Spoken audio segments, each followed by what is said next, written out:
¿Estáis preparados y preparadas? Pues vamos allá. En 3, 2, 1.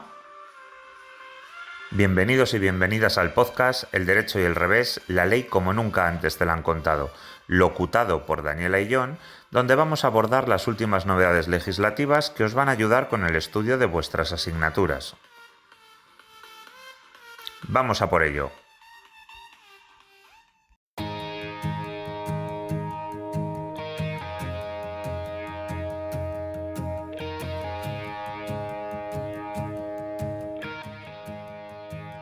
Herencias envenenadas, el podcast de Marina, Eva y Alba, donde hablamos de lo que realmente se hereda, deudas, traumas y el mueble feo de la abuela.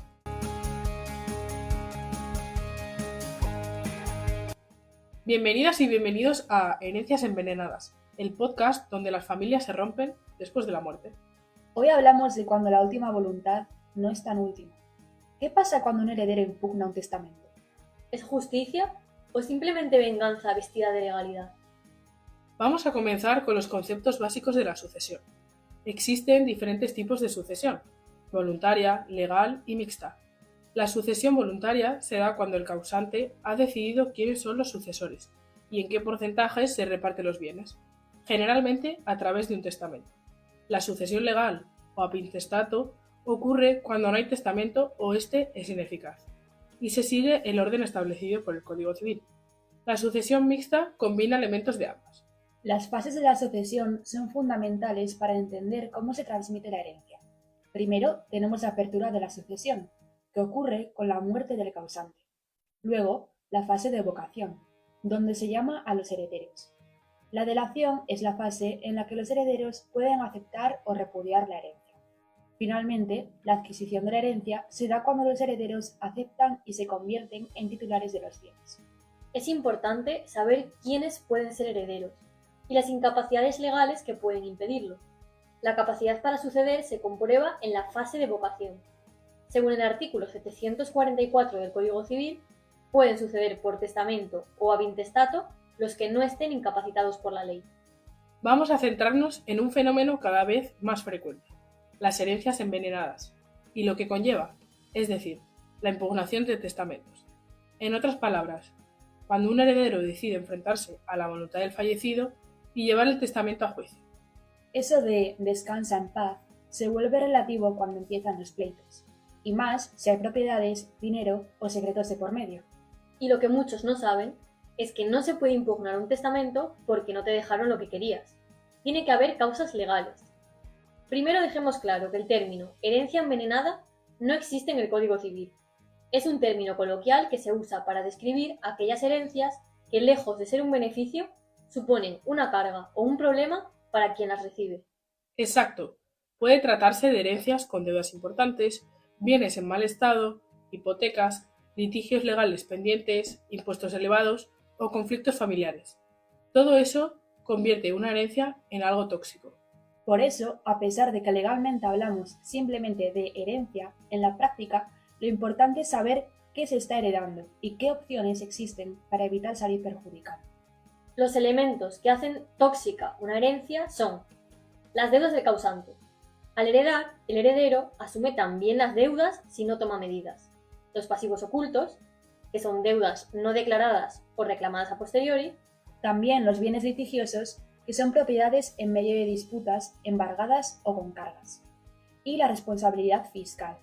El impuesto de sucesiones puede ser muy elevado en algunas comunidades. Ahora hablaremos sobre las causas legales para impugnar. En derecho civil hay razones concretas para poder impugnar un testamento. Las más frecuentes son la incapacidad del testador al momento de otorgar el testamento, los vicios de la voluntad como la violencia, dolo, fraude o error, falta de formalidades legales en el documento y testamentos otorgados bajo influencia indebida. O sea, no basta con decir, mi padre me quería más que a mi hermano y me dejó menos, así que lo impugno. No. Hay que probar, por ejemplo, que tu padre no estaba en plenas facultades mentales cuando firmó.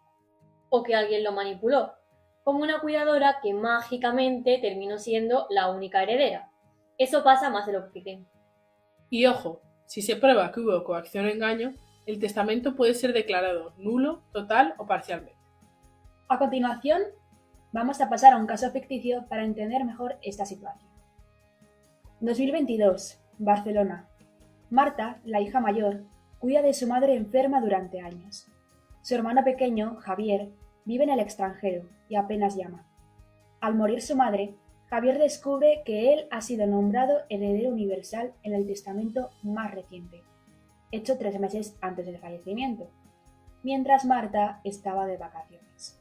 Si yo fuera la abogada de Marta, le diría: Marta, si crees que hubo manipulación o tu madre no estaba bien cognitivamente, podemos impugnar. ¿Tienes pruebas? Marta empezaría una batalla legal para probar que su madre no entendía lo que firmaba y que Javier influyó en ella.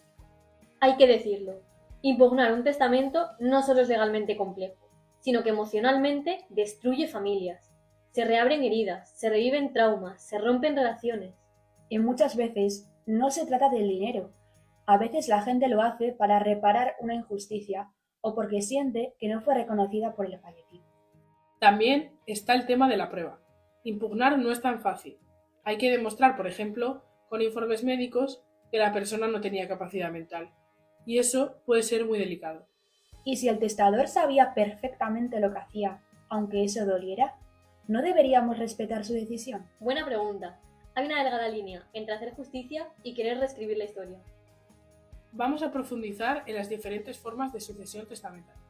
¿Sabías que hay varios tipos de testamento y cada uno tiene sus propias características y requisitos? Exacto, Marina. Empecemos por el testamento hológrafo. Es aquel escrito de puño y letra por el testador.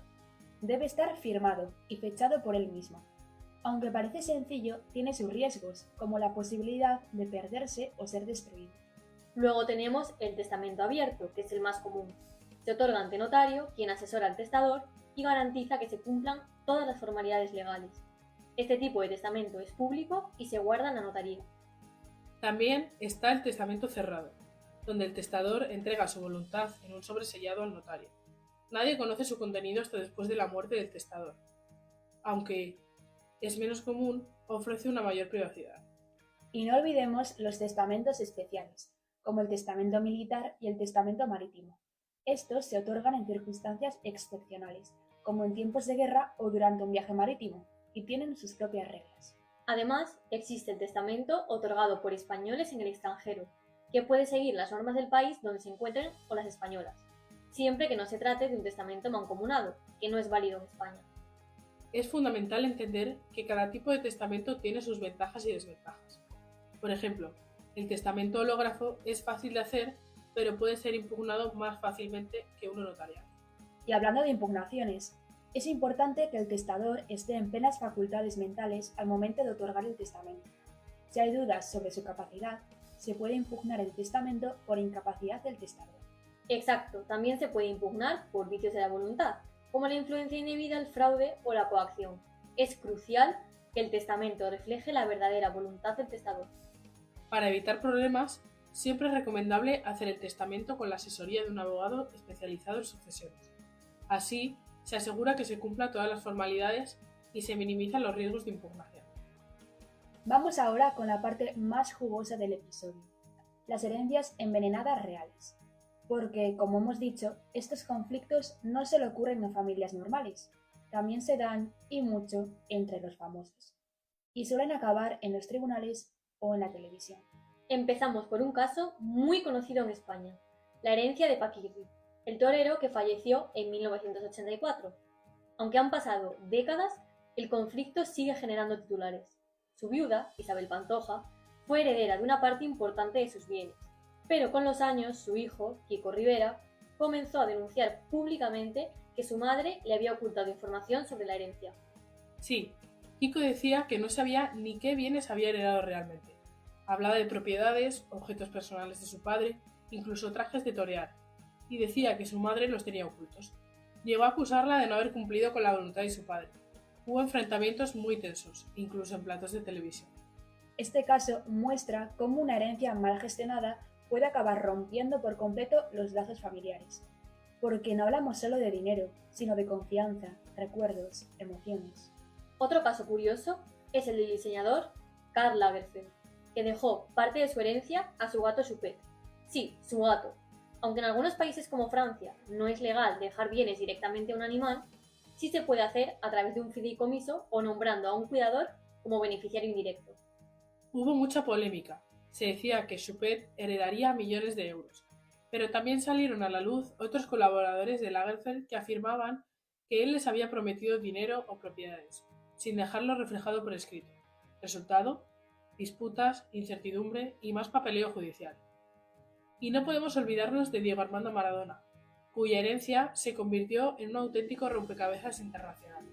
Maradona tuvo al menos 5 hijos reconocidos y varios más que reclamaron la paternidad después de su muerte. El problema fue que su patrimonio estaba repartido por distintos países. Propiedades en Argentina, dinero en cuentas extranjeras, inversiones, objetos de alto valor, y todo eso sin un testamento claro. Las disputas entre sus hijos, sus exparejas y sus abogados aún siguen en los tribunales. Esto demuestra que cuando no hay una planificación patrimonial clara, y más aún con bienes en el extranjero, la herencia se vuelve un campo de minas legal. Y como última mención rápida está la duquesa de Alba, que aunque intentó evitar líos repartiendo en vida gran parte de su patrimonio entre sus hijos, aún así hubo rumores de tensiones y desigualdades tras su fallecimiento. Un ejemplo de que incluso planificando, los conflictos pueden surgir si no hay transparencia total. Vamos a abordar un tema muy delicado y complejo: la herencia en casos de bebés robados. ¿Pueden los padres a los que les han robado un bebé incluirlos en su herencia como hijos suyos? Vamos a explorar este tema desde un punto de vista legal y emocional. Comencemos. Para empezar, es importante entender el contexto de los bebés robados.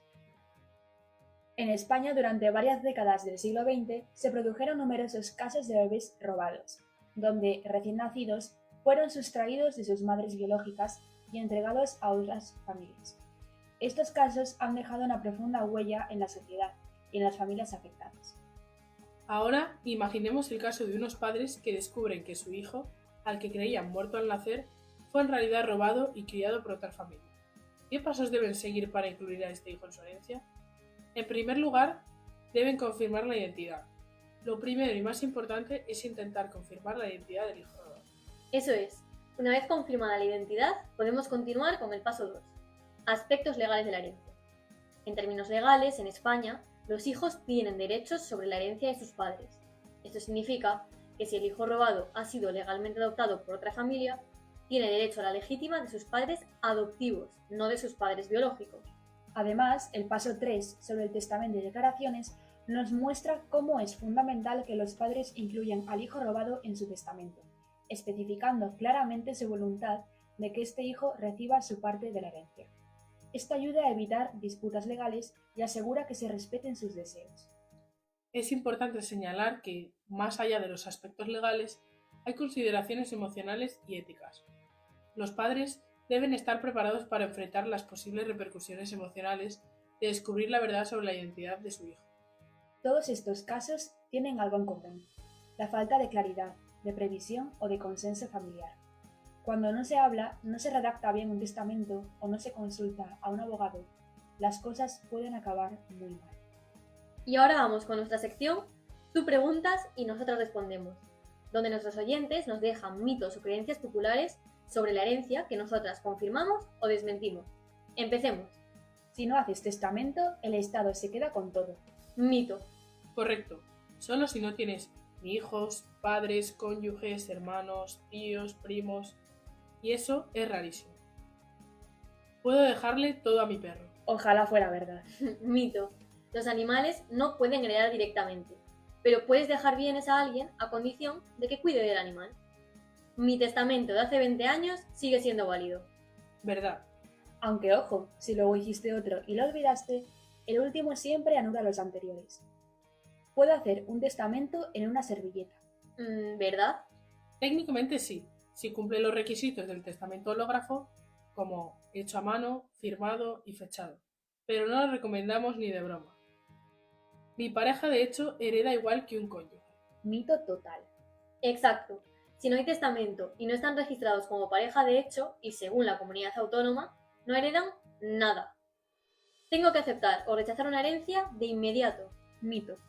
Tienes un plazo, pero no es automático. Puedes tomarte tu tiempo, evaluar si hay deudas y optar a beneficio de inventario. Si estás pensando en hacer testamento, estos son algunos consejos para evitar conflictos. Primero, hazlo con una asesoría legal y médica si es necesario. Además, deja claras tus razones, incluso en documento aparte. Y, finalmente, evita testigos conflictivos o posibles influencias indebidas. Y si eres heredero y te sientes perjudicado, consulta a un abogado experto en sucesiones y piensa si vale la pena el desgaste emocional y económico. Porque a veces lo que está en juego no es solo una casa o una cuenta, sino la familia que queda viva. Y esto ha sido Herencias Envenenadas. Gracias por escucharnos. Si sigues nuestros consejos, no te pillarán desprevenido. Aquí no hay engaños. Y recuerda, el testamento no siempre cierra heridas, a veces las abre.